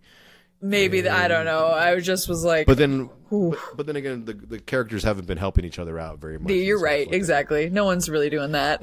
That's a creepy ass fucking foot. All right, so Steven comes across a dude bro's house, which I don't know how he fucking found this. Yeah, house, he found where Marky Mark lives, goes into Marky Mark's weird ass fucking room, finds like the shrine of all this shit with Nicole. Nicole's face is pasted over Jesus's fucking portrait, which is fucking bonkers. That they would use Jesus and not the fucking Virgin Mary, which, you know, I know. Maybe they should have. Yeah. Use your brain. Use your brain, Hollywood. But it's really. Oh, now I get it because. All right, the bracelet. The bracelet says David's girl now instead of Daddy's. Yeah, girl. he etched it in, and that's what, like, the whole thing. I told you, this whole fucking movie. It's these two against each other, fighting over Nicole, which is weird. Yeah. So the dude bros come back to the house, and mind you, the fucking dude bros drive a fucking Lincoln. A Lincoln doesn't fucking scream fucking villainous intent, you know? Get like a gremlin or something. Get something stupid. A Jeep, you know, like with the top cut off, a truck, anything. But a Lincoln? You're telling me these guys are driving around a goddamn Lincoln, fucking up shit? And apparently Steven fucked up every character's favorite fucking item in the house. Nobby's drums got fucked up, and I get it. Not fucking drum skins are expensive. Yeah. You know? He fucked up the TV, which is unacceptable. He fucked up David's bed. He tore down all the photos of fucking Nicole. And he fucked up Logan's favorite fucking pool cube, apparently. So now everybody's out for fucking revenge. And Marky Mark's gonna be like, "You guys want to get revenge? I know where to go."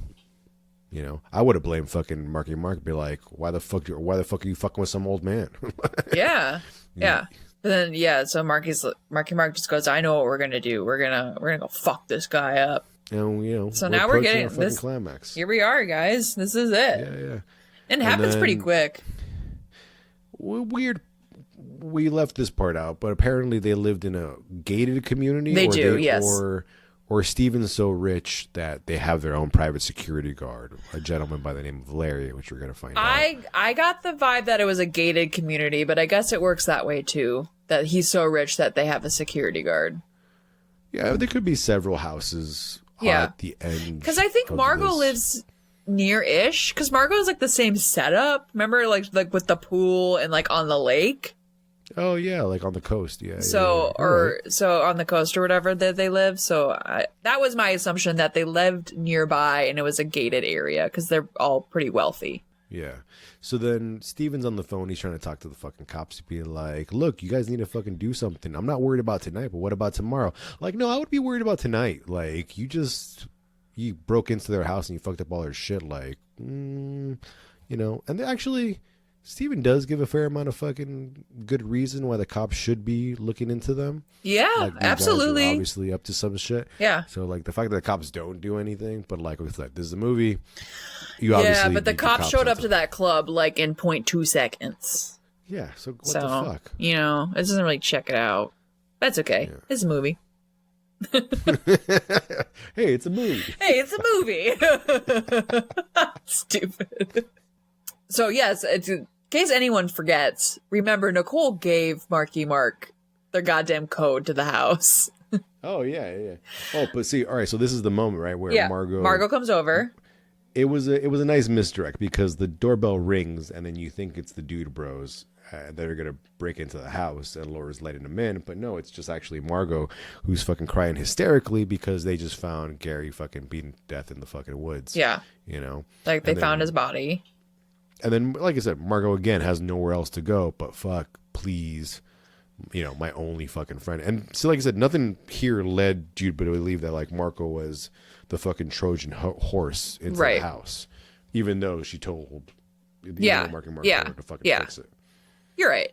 And then there's a little scene there where you hear Marky Mark calling the dog, which is like fucking tragic. Because they fucking broke the dog. Oh God, here it is. That's it's obviously a fake dog head, everyone, but it's disgusting and honestly traumatizing. I think that's the worst part of this whole movie. No, it's Toby just got traumatized. 100%. Yeah, he just saw a dog's head come through the dog door. Yeah, Toby's using this fucking dog whistle that they used at the beginning of the fucking movie, and he thinks, Kaiser's going to come in through the fucking doggy door, and it's just his head that goes splat, and everybody starts to freak the fuck out, as they're supposed to, that was super fucking unsettling. And then they're cutting, like, Marky Mark cut the power, like, he cut the phone line, excuse me, not the power. Yeah. And that's when they're like, well, don't worry, they can't get in here. And then Reese Witherspoon's like, no, David's got the code. Like, I let him in. Another great monologue by Marky Mark's coming up right here, though. Where it's just the last most memorable scene in the movie. It's just the should have let nature take its course. She's just let me in. Let me the fuck in. Let me in the fucking house. How many do you think? Yes, saw it so many times growing up. I know particularly that scene of him looking, or the camera with him looking through the people, is so like I always think of that when I think of this movie. Plus the whole fear, like punching yourself in the chest. So apparently Laura's about to give a little expedition dump where it'd be like, they're not going to break into the house because you built this house. All the windows are reinforced. All the doors are reinforced. It's a purge house. Yeah, which we didn't know that. We didn't know that at the time, but when we watch this now, I was like, oh, so they have a purge house? Like, they have a purge. Yeah. And like they do have a lot of fucking windows. They do. Like there is a whole thing where the upper class tend to have a lot of glass that looks out onto the world and lets you see them. There is a whole subtext here that they didn't really play with, but that is there if you really want to dive into it. But this impenetrable fucking house is very fucking penetrable. Yes, it is. Guys get in, they get in pretty easily in a little bit. Yeah. With a drill, which is funny to me. Yeah, which was fucking random of all fucking things.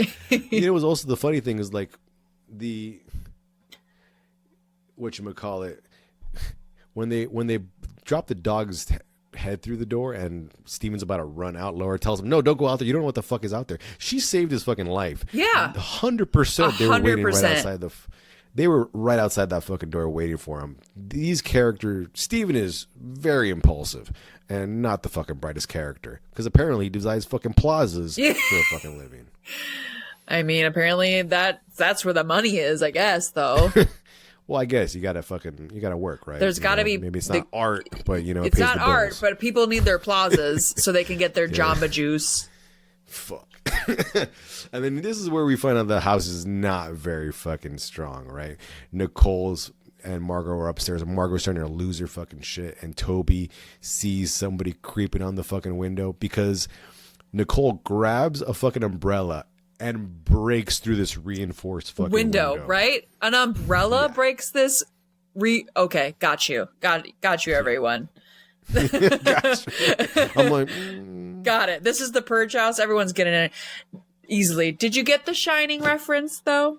Oh no, I didn't. With the axe in the door, there's a little bit of a Shining reference there. That's not bad. It's okay, but I caught that. I was like, the Shining, cool.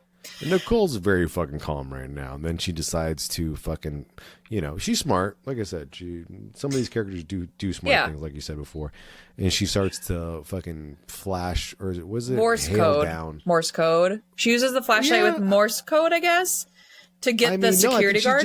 I think she's just turning on the lights on and off. I don't think she actually knows Morse code. Well, I think she's just trying to flash the lights on and off to let him know, like, yo, there's something wrong over here. Do you know, I don't think I was told that, or maybe I was just learned from movies that was what you're supposed to do. Like if you were in trouble, it's like if you had like turn the lights off and on, off and off and on, it's supposed to like help. I don't know. Yeah, I mean, especially if it's late at night. Yeah. And like Larry kind of gets the hint. He calls over to the house, realizes that like he can't get through, so he's gonna go check it out. But it's what I never understood about the authorities, right? With flashing lights, like, and sirens, like you're letting Everyone know that you're headed towards where you're going. Exactly. So if that criminal is fucking smart enough, they're gonna just fucking dip the fuck out, because why would they hang out if they hear sirens coming? Yeah, it's a little fucking stupid. I agree. But Laura here is a fucking woman of fucking action, and she decides to fucking take a drill to one of the fucking dude bro's fucking hands. I would have loved it. If she Yeah, took a that's fucking great. hammer to yeah, or she drilled a fucking nail through his fucking hand or something like that, just so they couldn't get away. We're stuck to the fucking door. Oh. Yeah, because she also put like a fucking dresser in front of that door. She put a couch in front of that door, all by herself. Oh no, I don't think Laura's doing fucking great. I don't think Nicole's Steve doing did fucking shit. great. No, Steven is one of the most inept characters in this fucking movie. Nicole got someone with an umbrella. He caused all this. This is his fucking thing. Yeah, 100%. Yeah. He was told not to go outside because he would have fucking died. You know, he didn't fucking, yeah. Yeah. And then so Larry approaches the fucking house, and then the dudes are playing their fucking cool, hiding in the bush. And Larry's very quick on his feet, apparently, because he is able to dodge the fucking blow from fucking Logan over here. And then Steven decides to fucking walk out and put his fucking, what is that stick called? The fucking fire poker? The fire poker puts it down because he's stupid, because he just wants to punch Marky Mark. He goes right for Marky Mark, or the friend, and then he's like, yes, here's my moment. I finally get to beat this guy up. Get the fuck out of here. So then one of the dude bros gets the fucking upper hand on fucking Larry and shoots him in the back. So Larry fucking gets it, unfortunately. You know, another capable character. And then they decide to fucking, you know, beat the shit out of fucking Steven and drag him to the fucking house. You know, this is where, you know, Laura doesn't make the best decision. I don't think. Yeah. You know, Courtney, if you and Ming were ever trapped inside a house and a bunch of guys got me, you know, tied up, don't let us inside the house. Just, you know. Yeah, no, you're correct. There's that whole thing where you're like, well, I don't want to see this person I love die. So what do we do? Yeah. I hope we're never in that situation, Edgar. I hope not. But because you got to weigh it out, right? Like, yeah, if you let them in, they will murder. Oh, of course, that's the thing, though. Like, if you let them in, you're getting raped and murdered. Yeah. So, or just Steven, who fucking let this whole thing happen. Right. So in this worst, like, of course, we'd keep the door locked, and you know. I don't know. I'm pretty smart though. Ming and I'd figure it out. Ming and I together would figure it out. So dude bro that looks like the fucking neo-Nazi goes out to fucking, you know, keep watch. Toby's like, I can make, which they need to send Toby, because their whole plan, the kids' plan, is to send the little brother out to Laura's phone or car that has a phone in it. Yeah. So he can call the cops. Which this whole thing would have been averted if they had a cell phone, but this was before cell phones were a thing, so they only have a car phone. So, which would be interesting to see how, you know, the remake, you know, how the remake does it. Yeah. It cuts out cell phones altogether. like if you have a cell phone, you can always call for help, which you always got to get rid of cell phones by even if it's something stupid as like, I left my fucking phone in the car, my battery fucking died, or there's no fucking cell service, essentially, you know. But Toby volunteers to go, you know, like he's another capable fucking character. Exactly. Like, the kids have it together, whereas the adults are like, all right. Like so then Toby's in the garage. I don't know how this dude bro finds out, like, I guess Toby was making too much noise. Getting into the car. Yeah, I know. Who knows?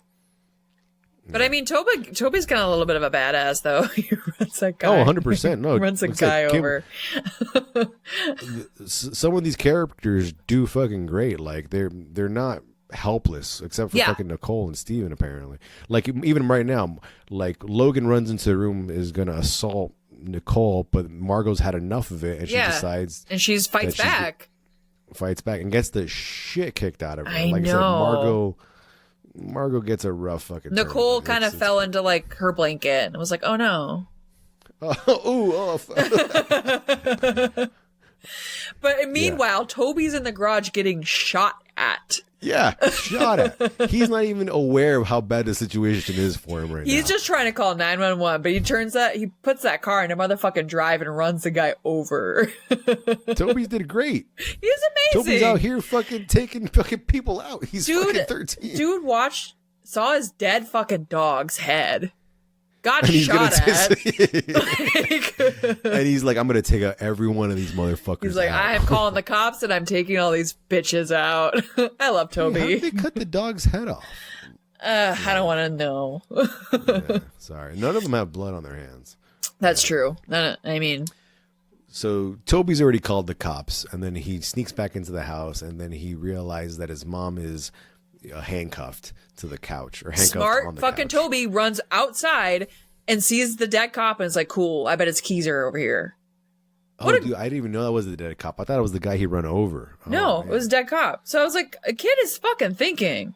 Like 100%.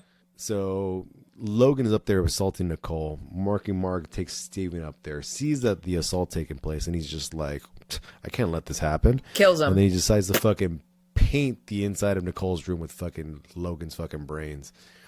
And this is kind of really unsettling too, how the dichotomy between how Marky Mark is playing it straight, and he's just like, I'm just gonna kill your dad. Don't you want to be together? Yeah. Like, baby, this is totally fine. It's like, baby, You know? I thought we were gonna like run away together. What? Yeah, he's like, don't you want to be with me? I'm like, we're gonna go right now. Let me just kill the dad, say bye to him, give him a kiss goodbye, and we're gonna be on our way. Like, it's really fucking like, it's so gross. He's psychotic. At first you don't really understand like how fucked up he is, originally. Because that is what narcissists do. I want everyone to kind of realize this. Obviously, this is a movie and they're showing it in extremes, but unfortunately, things like this have happened. And that's what these awful, awful people do. Again, trigger warnings. They come in all sweet and charming, and then yuck. It's unsettling. It's very gross. So Laura comes up and unhandcuffs Steven, and then our big fight takes place. Marky Mark's about to shoot fucking Logan in the back of the fucking head, and she takes the fucking peace pipe. Nicole takes the peace pipe and stabs him in the fucking back. Yeah. It sounds pretty brutal. It does. It sounds like she really fucking, like, in the spine. He should not be able to stand up after that, I feel like. Well, like, Marky Mark's fit. It's Marky Mark, though. But it's, like, that was the only reason to have that peace pipe in that fucking movie. Like, I get it why Marky Mark didn't win her a fucking stuffed animal, because you can't stab him with that. Exactly. But this is like the lamest fucking fight I've ever fucking seen. Yeah, these two, the dad and Marky Mark. Oh my god, it's stupid. Not one punch is thrown. They're just wrestling. They are literally they're pushing each other back and forth. I don't know if it had something to do with their fucking contracts or some fucking bullshit, because they're literally just tussling. Yeah, they're tussling until Marky Mark gets thrown out the window. Yeah, until Steven grabs enough fucking strength to grab him by the back of his shirt and fucking yeets him through the fucking window. Breaks the window immediately. Exactly. Again, these windows are... they're sugar. It's sugar. That's how they make breakable glass. It's sugar, isn't it? Yeah. But Marky Mark goes flying 20 feet across the fucking lawn. So far. And for some reason they layered in a fucking cat scream into that fucking scene for some reason. Like, if you play it back, you hear a really weird fucking scream for some reason. And then he just misses the water and lands on the edge of the fucking coast. On the rocks. And that's the movie, you guys. He's dead. Like, I would have loved it if he survived. I would have loved it. If I would have loved it if, like, we didn't find the body. Yeah, like it's just like he's gone. The body's gone. Yeah, yeah. That I would have loved the been Michael Myers. Yeah, that would have been great. Oh my god! Then you get Fear 2. Exactly, Fear 2. Fear again. Fear again. But that's it. That's a fucking movie. Like it could have been a little bit better. It could have been. Yeah. They could have. That fight scene was fucking, especially after so many punches and so much violence, and then all of a sudden the guys don't even throw punches. But it's sure fun to beat women. I guess that's fucking stupid. It's fucking stupid. Like, I agree with you. Like, this whole buildup of like dad versus boyfriend, and that's the fight they give us. Ugh. It didn't even go on for very long. No. Like, you could have had a real gruesome fucking fight between them. But like two. you said, maybe it was in Marky Mark's contract where they're like, don't touch his face. Like, or Steven Peter. Yeah, I don't know. I don't know. That's because that's a thing. It's like, don't touch his face. He's too pretty. You can't. Like, but also you could, like, blood and makeup and shit like that. It could have done wonders. Like, it was just such a bummer. I'm sure if we would have got the commentary, if we would have had the DVD, and maybe they would have let us fucking know. But well, we're not going to go that far. Yeah, all of our research is superficial at best. You know, like. Very, very official over here at Wrong Turn headquarters. Yeah. At the wrong turn compound. At the wrong turn cabin. Sorry. But all right. But still, a decent cult classic. Yeah, I enjoyed it. I'm gonna give it 5.5 slam poetry readings by Comic-Con Ethan Hawke over there. You know, like, that's as best as I got. You know, it's decent. It might be the last time I watch it though, for sure. This is probably the last time I'm gonna watch it too. But yeah, I'll settle at 5 as well. I'll do just the 5. There's iconic moments. And do yourself a favor, everyone, and go watch the episode of It's Always Sunny in Philadelphia. I'll tell you which one it is. It's Dennis Gets Divorced, season 6, episode 2. Oh, thank you so much. I love a deep cut. I appreciate it. Yeah, go watch that episode. It's better. Yeah. And all right, guys. Well, hope you guys enjoyed this episode. You know what we'll say before we wrap up, it is a tight, like, 90 minutes. Like, I think. Oh yeah. Like that's where I think that's why a lot of things it feels like it's been edited. Like, it does wrap up to the story. There isn't a whole lot of. And I enjoy it for that reason. Yeah, there isn't a whole lot of like downtime or fucking or quiet moments. The movie does take it. It takes us 30 minutes to get to any of the good stuff, but most movies do. You know? Yeah. Mm-hmm. All right. Well, join us next time, guys. Well, this, like I said, this was, our theme for February. Yes. Torn lovers. Torn lovers. Yeah. So tune in next time. I think this might be in the second half of February. So yeah, is this one being released before we do Death Becomes Her? We can say it. I think I want to do Death Becomes Her first. Okay, so sorry if you're listening to this. Death Becomes Her will be out before this, but this is still going to be in February. Yeah. Well, all right, guys. Have a good one. We'll see you next time. Peace.